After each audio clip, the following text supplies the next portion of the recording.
In the little valley where he was born 101 years ago, there's now a highway bearing his name, snaking its way through Poor Valley, nestled at the foot of Virginia's Clinch Mountain.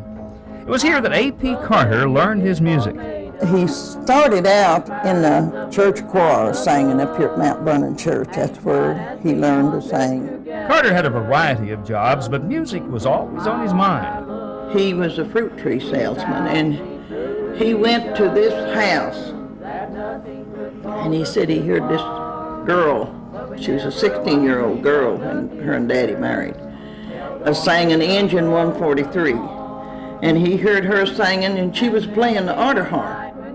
A.P., his young wife Sarah, and his sister-in-law Maybelle started singing together. One day A.P. announced the three of them were going to Bristol, 26 long miles over dirt roads, to record their songs. Representatives from the Victor Talking Machine Company in New York came here in 1927 for the Bristol session. It's the single most important event in the history of country music. The Carter family came up here from Poor Valley, bringing their music with them, recording their songs for the first time, records that would be heard by a world of listeners.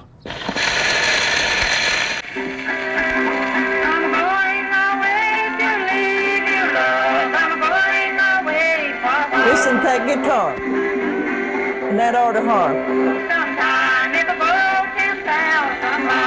Over the next several years, the Carter family recorded more than 300 songs, sold hundreds of thousands of records.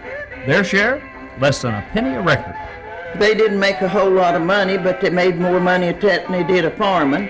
At the height of their popularity, Sarah left A.P., remarried, moved to California. He was left with two things that he passed on to country music: his songs and a broken heart. So he was sad the last years of his life. Yes, he was. He really was. There wasn't much music in his latter years.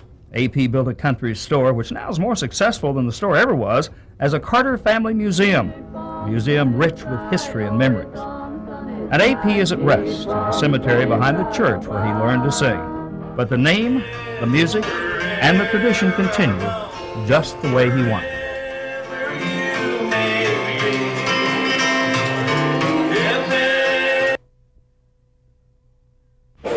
Welcome to the Old Time Music Show. What states are you from? I know we've got some people visiting from Canada. It's Saturday night at the Carter Fold, Mesa Springs in the heart of Poor Valley, Virginia, the home of A.P., Sarah, and Maybelle Carter. For nearly 2 decades now, country music shows have been presented here every Saturday night. On the day A.P. Carter died, November 7, 1960, he implored his daughter to keep his music alive. "I'll try, Daddy," she promised, and Jeanette Carter has kept that promise.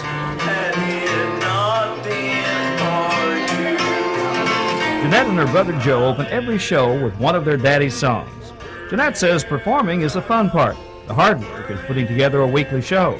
What I'm trying to do is preserve old-time music and keep alive that kind of music that my mother and Daddy and Maybelle made famous.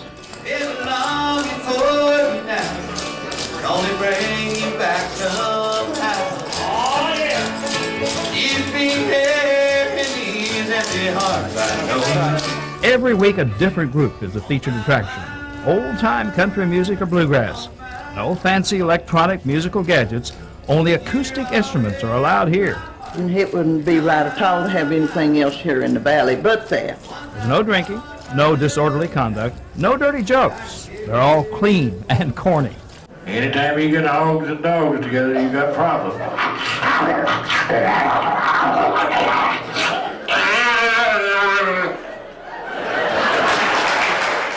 They come by the hundreds each week from all over the country.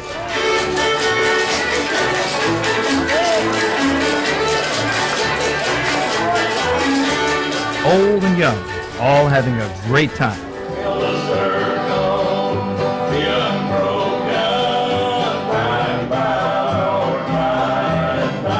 On Saturday nights at the Carter Fold, those pictures almost come alive. You can almost believe that they're really there. Maybe they are. Sarah, Maybelle, and A.P. Carter singing along, keeping the circle unbroken.